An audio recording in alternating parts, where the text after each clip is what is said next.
안녕하세요. 여기는 도시책방입니다. 오늘 저와 함께 이야기할 책은 에릭 프롬의 소유냐 존재야입니다. 이 책은 책 제목에서 유추할 수 있듯이 삶의 태도에 대해 두 가지 관점을 제시합니다. 에릭 프롬이 이야기한 삶의 태도는 소유지향적인 삶, 존재지향적인 삶 이렇게 두 가지로 구분하는데요. 현대인인 우리가 어떻게 살아가야 할지 에릭 프롬의 성찰이 담겨있는 책인데요. 사실 이 책은 1976년 에릭 프롬이 사망하기 4년 전에 쓰여진 책입니다. 그러니까 에릭 프롬의 마지막 작품이기도 하죠. 그런 만큼 에릭 프롬의 정말 많은 생각과 인식과 사고의 틀이 담겨있는 책인데요. 책 제목만 봐서는 조금 어려운 듯한 추상적이고 형이상학적인 느낌이 들지만 에릭 프롬은 진중하고 어려운 내용을 쉬운 단어와 단순한 문장으로 설명하는 것으로 유명한데요. 이러한 이유로 당대의 철학자들에게 당신은 철학자가 좀 아닌 것 같아 라는 비아냥거린 그런 비난을 받기도 했는데요. 에릭 프롬의 대다수의 책들이 간단한 문장과 쉬운 단어를 사용하기 때문에 우리나라에서도 원서로 영어 또는 독일어로도 꾸준하게 읽히는 책 중에 하나입니다. 하지만 그 안에 담겨있는 내용은 굉장히 진중하고 묵직한 삶에 대한 질문을 던지는데요. 진실로 우리가 어떤 방식으로, 어떤 생각으로, 어떤 마음가짐으로 살아가야 하는가에 대한 질문을 던집니다. 철학적이거나 사회적인 관점이 아니라 우리의 일상 속에 스며든 여러 가지 그 문화와 태도에 대해서 이야기하는데요. 이 책이 에릭 프롬의 마지막 그의 어떤 학문적인 사유의 체계가 모두 담겨져 있는 책이기 때문에 정말 방대한 지식이 이 책에 투영되어 있습니다. 심리학, 인류학, 언어학, 사회학, 종교학, 경제학, 경영학, 그리고 성경의 신약과 구약까지 인용이 되는데요. 그럼 지금부터 소유냐 존재냐 이 책 속으로 들어가 보겠습니다. 에릭 프롬의 책들은 다소 논문의 형식을 따르는데요. 이 책은 서론으로 시작해서 1부, 2부, 3부로 구성되어 있고 서론에서는 이 책을 써야 하는 당위성 또는 문제 제기를 합니다. 18세기 이후 산업화와 자본주의의 발달로 소유가 곧 자신의 존재의 확장이라는 사회적인 확신이 생겼지만 소유지향적인 사회와 삶은 개인과 사회가 파국으로 갈 수밖에 없다는 예측과 현재의 상황을 보여주면서 새로운 사회를 향한 윤리적, 경제적 변화가 근본적으로 필요하다고 문제를 제기합니다. 일부에서는 소유와 존재의 양식이 어떻게 발전되고 강조되는지 두 양식을 개인과 일상의 차원에서 비교 설명합니다. 무엇보다 학습 방법, 기억, 대화, 독서, 권위, 지식, 신앙, 그리고 사랑에 대한 고찰은 지금까지 제가 습관적으로 했던 삶의 방식에 대해 다시 한번 돌아볼 기회를 주었습니다. 그리고 성경과 에크하르트의 예시를 들면서 소유와 존재에 대한 개념을 좀 더 구체적으로 설명합니다. 2부에서는 소유와 존재 자체에 대한 근본적인 분석을 하는데요. 소유지향적인 실존 방식이 왜 강조되고 무엇이 소유욕을 일으키는지, 그리고 소유지향적인 삶이 어떻게 만들어지고 어떤 문제점을 일으키는지 설명합니다. 이와 더불어 존재적 실존 양식을 설명하면서 삶의 능동성과 수동성에 대한 설명을 하는데요. 예수, 석가모니, 마르크스 등 여러 사상가들의 언행을 예시하면서 배품과 희생을 이야기합니다. 그리고 소유와 존재라는 삶의 양극의 형태를 설명하면서 이와 유사하게 불안정과 안정, 적대감과 연대감, 쾌락과 기쁨, 죄와 용서, 죽음에 대한 두려움과 삶을 향한 긍정, 그리고 과거와 미래, 지금, 여기, 현재, 이를 대조적으로 설명합니다. 3부에서는 소유와 존재가 사회와 종교적으로 어떻게 표현되고 인간의 사회적 성격을 어떻게 형성하는지 설명하는데요. 여기에 에릭 프롬의 조금은 교과서적이고 이상적인 비전과 실천 방식이 나옵니다. 이 책이 출간된 지 45년이 넘었지만 그가 제시한 실천 방식은 시대와 사회를 초월해 인간의 근본적인 존재를 인식하는 방식으로 여겨지고 있는데요. 지금까지도 여러 다양한 분야에서 사회적 롤모델로 사용되고 있습니다. 하지만 한편으로는 그가 제안한 것이 45년 전인데 아직도 사회는 그렇게 이상적으로 변하지 못했다는 건데요. 세상은 빨리 변하지만 근본적으로 인간의 본성이 표현되는 방식은 그리 빨리 변하지 않는다는 것을 보여주기도 합니다. 이번에는 다른 영상의 줄거리를 설명할 때와 달리 책의 구성과 뼈대만을 나열한 방식을 따랐는데요. 사실 이 책을 일일이 다 설명하는 것은 아마 학교 강의로 치자면 한 학기 통으로 다 해도 모자랄 듯 합니다. 에릭 프롬의 마지막 저서인 만큼 정말 많은 이야기를 담으려고 저자가 노력했던 것 같습니다. 그럼에도 간략하게 몇 부분을 언급해보고 싶은데요. 첫 번째로는 소유와 존재의 개념입니다. 아마도 이 개념을 설명해보라 하면 소유라는 개념을 훨씬 더 쉽고 직감적으로 설명하실 수 있을 거예요. 내 거. 이게 바로 소유잖아요. 소유의 역사는 인류의 역사와 더불어 함께 발전했습니다. 동물은 소유하지 않습니다. 하지만 인간만이 배가 불러도 계속 채워놓고 쟁겨두고 저장하잖아요. 그리고 자신의 소유물을 지키기 위해 많은 또 다른 산물과 시스템을 만들어내는데요. 사유재산, 사유물 이런 곳에서 사용되는 영어의 private는 라틴어의 privare에서 나왔습니다. 빼앗다, 약탈하다 이런 뜻인데요. 이태리어와 스페인어에서도 이 어원 그대로 사용하고 있습니다. 그만큼 사유라는 개념은 내 것이라는 개념과 동시에 내 것과 남의 것을 구분한다는 뜻이 내포되어 있는데요. 또한 그 구분하는 과정 속에서 갈등과 경제의 개념도 포함되어 있습니다. 그래서 이 책에서는 소유를 점유의 개념으로 존재를 공유의 개념으로 풀이합니다. 소유라는 것은 완벽하게 내 것이 아니라 잠시 동안 점유하고 있다는 그런 뜻으로 해석되는데요. 소유는 소유의 대상이 있습니다. 그 대상은 눈에 보이는 산물이죠. 소유 없이는 살기 어렵습니다. 인간이 도구를 만들어 사용한 이후 도구의 소유권이 발생했고 그리고 사회가 분업화되면서 도구의 소유권은 도구의 사용권으로 분리 발전했습니다.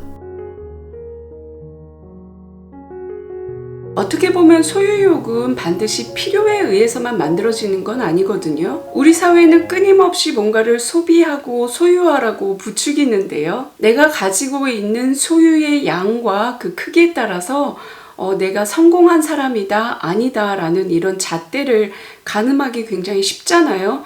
이 눈에 보이는 것으로 판단하는 사회가 어떻게 보면 자본주의의 근간을 잃었다라고 얘기할 수도 있는데요.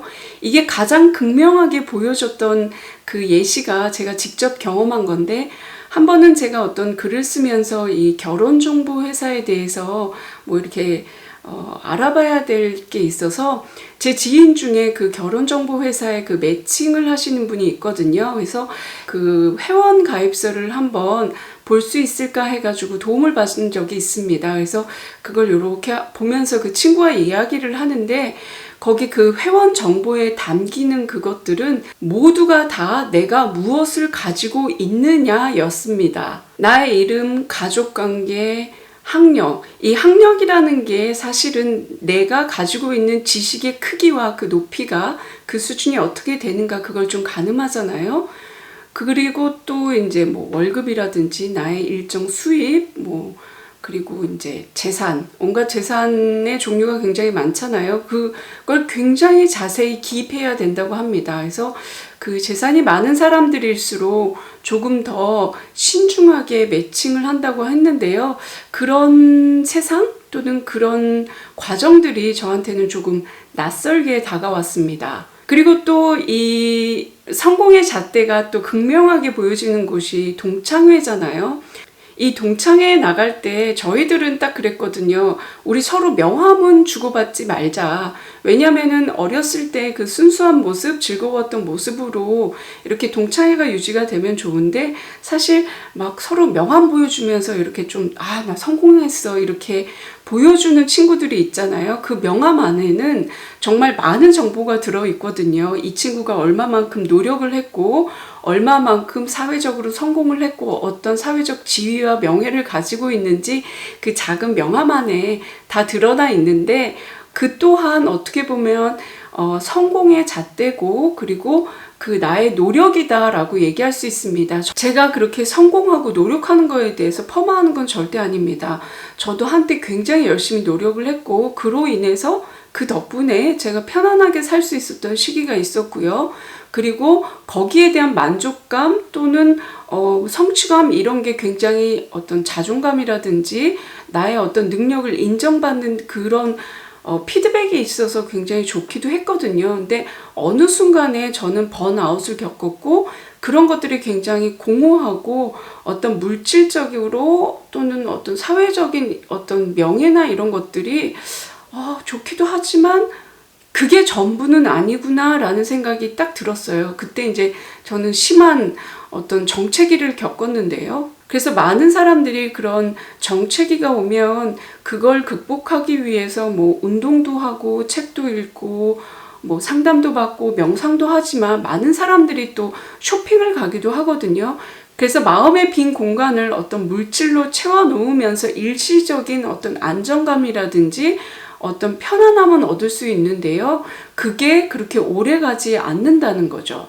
그래서 에릭 프롬은 이렇게 인간들이 이 현대인들이 왜 자꾸 소유욕에 빠지는가에 대해서 근본적으로 분석을 했는데요. 에릭 프롬은 이 책에서 그게 바로 이 생존에 대한 불안감 때문이라고 분석했습니다. 존재론적인 불안, 실존적인 불안, 미래에 대한 불안, 그리고 인간 태생적인 분리불안, 그리고 죽음에 대한 두려움, 이 모든 것을 잊거나 아니면 극복하기 위해서 자신의 어떤 공허함과 존재론적인 이 빈틈을 물질과 다른 것으로 채워 넣는다고 이렇게 분석을 한 거죠. 무언가 이렇게 텅 비어 있을 때 무엇인가 이렇게 딱 들어와서 그게 채워지면 순간 흔들리지 않잖아요. 하지만 그런 물질적이고 그런 소유에 의한 어떤 만족감은 오래 가지 못하고 또 다른 소유욕을 불러일으킨다고 했는데요. 마치 바닷물의 소금처럼 계속해서 어떤 소유욕을 일으키고 결국에는 내가 목말라서 죽게 되는 그런 파국을 일으킨다고 분석을 했죠.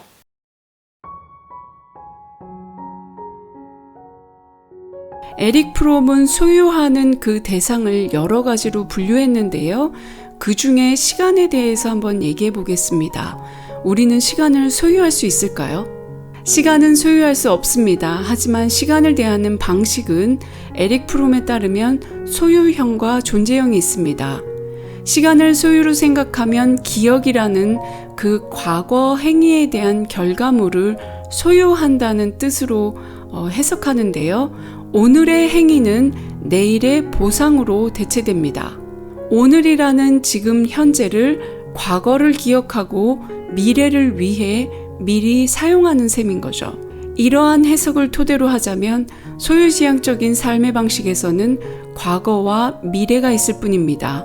지금 현재 여기는 과거와 미래에 점유당하고 있죠. 이는 기억에 대한 설명을 할 때 다시 한번 반복되는데요. 기억은 과거의 일을 지금 소유하고 있는 것입니다. 과거는 과거이지만 과거를 생각하는 기억을 소유하는 일은 과거의 다른 일은 사라지고 기억하는 것만을 소유하기에 과거의 경험이 전체적으로 존재하는 것이 아니라 기억하는 것 말고는 나머지는 소외된다고 설명하죠. 소유지향적인 삶에서 시간은 붙들어 매야 하고 생산적으로 잘 소비해야 되는 경영의 대상입니다. 그러다 보니 시간이 없어진다고 생각하고 시간에 대한 압박과 불안이 생기는데요. 인간은 시간에서 자유로울 수 없습니다. 이 생에서의 시간이 다하면 죽음으로 가는 것인데요. 에릭 프롬은 죽음을 내 몸의 소유가 다하는 것으로 해석했는데요. 몸에 대한 소유를 집착하다 보면 건강에 대한 강박이나 죽음에 대한 불안감이 극도화될 수 있습니다. 눈에 보이는 것만을 소유하는 것은 아닙니다. 눈에 보이지 않는 지식과 그리고 독서의 행위, 정보, 이 또한 소유와 존재의 양식으로 에릭 프롬은 설명하는데요. 지식과 정보 그리고 독서라는 행위가 소유지향적인 형태로 나타나면 지식을 채우고 또 채워놓는 데 몰두하고 내가 필요한 이야기와 정보만을 간직하게 됩니다. 지식이 수단이 되는 그런 현상이 나타나죠. 하지만 지식과 정보와 독서를 하나의 체험과 나의 생각과 인식이 넓혀지는 총체적인 사유의 경험으로 다가가면 단편적인 문장과 명언 또는 정보를 기억해내는 것만이 아니라 맥락과 행간의 의미를 통찰하게 되는 넓은 시야를 얻을 수 있습니다. 그래서 암기와 문제풀이가 아닌 이해와 창조를 일으킬 수 있죠. 이 책에서는 지식과 독서, 정보 이렇게 보이지 않는 추상적인 개념을 설명하면서 또한 사랑과 신앙, 권위에 대해서도 설명합니다. 그리고 제가 가장 와닿았던 부분은 언어에 대한 태도를 설명하는 부분이었었는데 우선 서양권에서는 명사가 상당히 많이 사용됩니다. 이는 제가 사랑의 기술에서 잠시 언급했던 명사와 동사 그리고 동명사 이야기인데요. 명사는 무엇인가를 지칭하는 단어이면서 눈에 보이지 않는 개념을 한정하는 단어이기도 합니다. 명사는 한정적이고 고정적인데 반해 동사는 움직임, 흐름입니다. 그래서 동사를 고정할 수는 없습니다. 하지만 명사는 언어의 틀로 가두어 둘 수 있습니다. 서양어의 특징이 명사를 많이 사용하면서 기본 동사인 have를 많이 사용한다는 것인데요. 예를 들어 어디가 아프다 할 때도 우리는 머리가 아파, 배가 아파 그렇게 하지만 서양에서는 어디에 아픔을 갖고 있다 이렇게 소유형으로 표현하는데요. I have headache. J'ai mal à la tête. Ich habe Kopfschmerzen. 이렇게 아픔 또한 소유해버립니다. 에릭 프롬은 have 동사가 많이 쓰여지기 시작한 것이 자본주의의 태동과 맞물린다고 분석했는데요. 사실 우리는 서양어의 번역투의 영향으로 이 명사형을 많이 사용하지만 우리말 자체는 서술형 그리고 고정된 명사보다는 움직이는 동사를 더 많이 사용합니다. 이렇듯 에릭 프롬은 소유지향의 형태가 우리 현대인에 얼마나 다각적으로 스며들어 있는지를 보여주고 있습니다. 하지만 그렇다고 해서 에릭 프롬이 법정 스님처럼 무소유를 주장하거나 몇몇 종교에서 말하는 금욕주의를 강조하지는 않습니다. 지나치게 소유지향적인 삶을 살아가는 현대인 우리들에게 어떻게 살아가야 할지 이상향을 제시하고 거기에 맞추어 나가다 보면 자신만의 발걸음과 속도와 삶의 형태를 찾을 수 있는 거죠.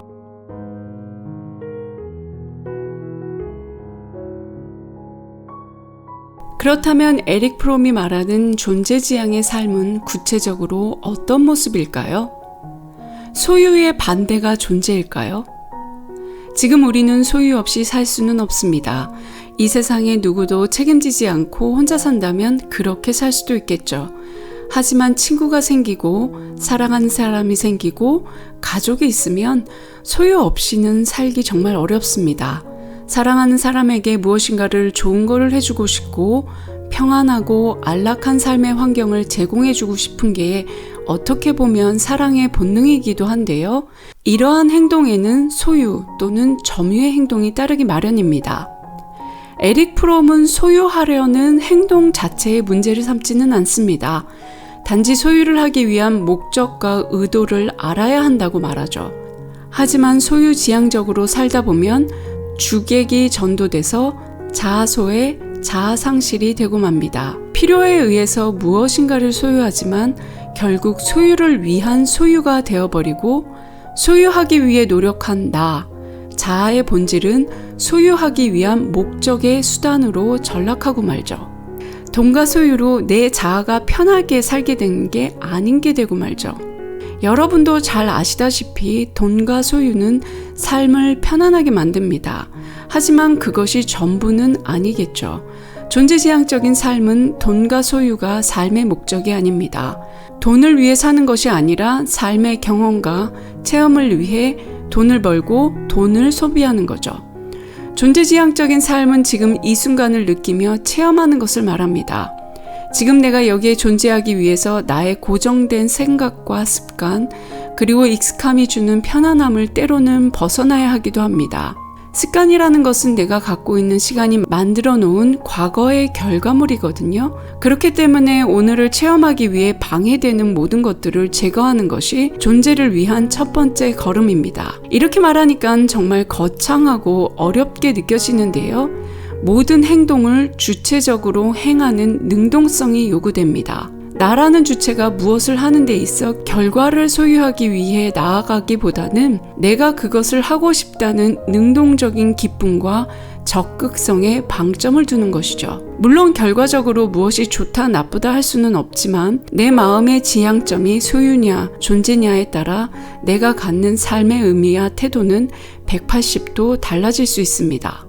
에릭 프롬은 인간의 생존 양식을 재산, 지식, 명예, 권력, 이러한 소유에 전념하는 소유 양식과 자신의 존재를 능동적으로 발휘하면서 현재의 지금의 존재감을 느끼고 살아있음을 기뻐하는 존재 양식으로 보여주었습니다. 에릭 프롬은 이 두 가지 삶의 태도를 통해서 지나친 물질주의를 경계하고 자본주의의 한계와 부조리를 극복하면서 참다운 개인의 삶과 사회를 만들고자 했습니다. 에릭 프롬의 소유와 존재야는 정말 삶에 대한 간결하고 핵심적인 사유를 제공합니다. 무엇이 인간을 더 행복하고 현존을 있는 그대로 체험하도록 할 것인지, 이러한 질문에 이 책은 충분히 많은 답변을 해주고 있습니다.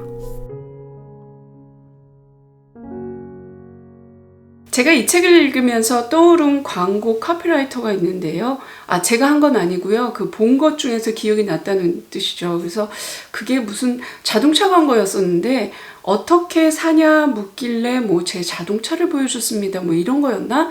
어떤 회사인지는 잘 기억이 안 나고 그냥 그게 뇌리에 딱 스쳤어요. 그만큼 자동차라는 거, 아니면 사는 동네라는 거, 이것들이 나의 존재를 어떻게 보면은 부각시키고 조금 더 풍성하게 잘 보여준다? 이런 뜻이겠죠. 좋은 자동차 차면은 이제 당연히 성공한 사람이고 멋진 사람이고 어떤 그런 연결고리가 바로 되잖아요. 좋은 자동차, 성공한 사람이 이렇게. 그래서 많은 사람들이 좋은 자동차를 타려고 하고 또 계속해서 업그레이드 되고. 근데 그 광고의 뒷면에는 결국 나의 소유가 나를 보여준다. 이러한 생각이 담겨져 있는 거잖아요. 저는 그 광고를 보고 굉장히 잘 만들었다. 소비 심리를 굉장히 잘 자극했다. 대중의 어떤 트렌드를 잘 파악했다라고 판단은 했지만 근데 동시에 또 어떤 생각이 들었냐면 내가 가지고 있는 게 전부 다 사라진다면 나라는 존재는 과연 뭘로 설명할 수 있을까? 이런 생각이었습니다. 사람이 살다 보면 경제적으로 어려워질 때도 있고요. 내가 가진 걸 다 팔고 아니면 정말 쪽박을 차거나 정말 가난뱅이가 될 수도 있는 건데 그랬을 때 나는 정말 쓸모없는 인간일까? 나는 정말 사회적으로 어떤 역할도 하지 못하는 정말 벌레만도 못한 인간일까? 그러면서 이제 동시에 카프카의 벌레도 떠올랐고요. 과연 이 소유와 존재라는 것이 나를 얼마만큼 설명해 줄 수 있을까? 이러한 질문이 계속 이 책을 읽으면서 떠나지 않았습니다. 이미 말씀드렸지만 에릭 프롬이 그렇다고 해서 정말 무소유, 어떤 금단주의 이거를 요구하는 건 아니에요. 근데 저 역시도 소유 없이 살 수 없다는 건 정말 인정하고요. 사람이 사랑하는 사람이 생기고 가족이 생기고 누군가를 책임져야 될 그럴 단계가 되면 어떤 소유에 대한 생각이 굉장히 강해지거든요. 정말 나 혼자만 산다면 소유 없이도 살 수 있겠죠. 하지만 이런 극단적인 금단주의 무소유를 주장하는 게 아니라 소유와 존재 이 두 가지 양극단에서 우리가 어떻게 살아가야 될지, 무엇이 더 나의 존재를 기쁘게 하는지 이거를 생각해 보는데 정말 도움이 많이 되는 책이었습니다. 그리고 소유지향적이다, 존재지향적이다 라는 거는 사실 삶의 그 성장 단계에 따라서 조금 다르게 느껴질 것 같아요. 정말 인간이 열심히 일을 하고 공부를 하고 어떤 목적지향 또는 목표를 설정해서 달려가야 할 때가 있고 어느 순간에 나라는 존재는 무엇인가, 나는 어디에서 왔고 정말 어디로 가는가 라는 정말 밑도 끝도 없는 존재론적인 질문이 울컥울컥 올라올 때가 있거든요. 그런데 어른들이 그러시잖아요. 정말 인생은 정말 왔다가 가는 거라고 하수긴처럼. 근데 뭐 제가 그런 노래 가사가 조금씩 와닿는 거 보면 저도 이제 연륜이 쌓이고 나이가 들었다는 어떤 증거일 수도 있는데요. 이 몸 역시도 잠시 빌렸다 쓰는 거고, 여기도 잠시 왔다가 가는 곳이다. 그러니까 너무 집착하지 말고 아둥바둥 하지 말고 지금 당장 오늘을 나의 존재를 위해 기쁘게 그렇게 살아가라, 이런 얘기를 정말 많이 듣거든요. 많은 분들이 돌아가시기 전에 후회하는 여러 가지 것들이 있잖아요. 그럼 그 후회하는 리스트에는 반드시 그 소유지향적인 삶, 그러니까 주객이 전도되는 삶인 거죠. 나를 위해서 일을 하는 게 아니라 일을 위해서 내가 일을 하는, 조금 이렇게 거꾸로 되는 삶을 살았던 사람들이 죽기 전에 정말 후회를 많이 한다고 하는데요. 죽기 전에 가져갈 수 있는 거는 사실 아무것도 없잖아요. 나의 기억이라든지 이조차도 전부 다 소멸되고 없어지는 거지만, 죽을 때 어떤 후회 없이 또 좀 잘 살았다라는 어떤 내 인생을 정리하기 위해서는 지금으로서는 소유지향이라기보다는 존재지향적인 그런 목표로 제 인생의 어떤 방향을 바꿔야 될 때가 되지 않았나. 그리고 여러분께서도 너무 힘들게 사신다면 한번 이 책을 읽어보시고 나를 기쁘게 한 게 과연 무엇일까라는 질문에 이 책이 정말 많은 대답을 해줄 거라 저는 생각합니다. 지금까지 저와 함께 도시책방에 머물러 주셔서 감사합니다. 이번 영상이 마음에 드셨다면 구독과 좋아요, 댓글과 공유로 응원 부탁합니다. 그럼 도시책방은 책 많이 읽고 다음 영상으로 찾아뵙겠습니다. 감사합니다.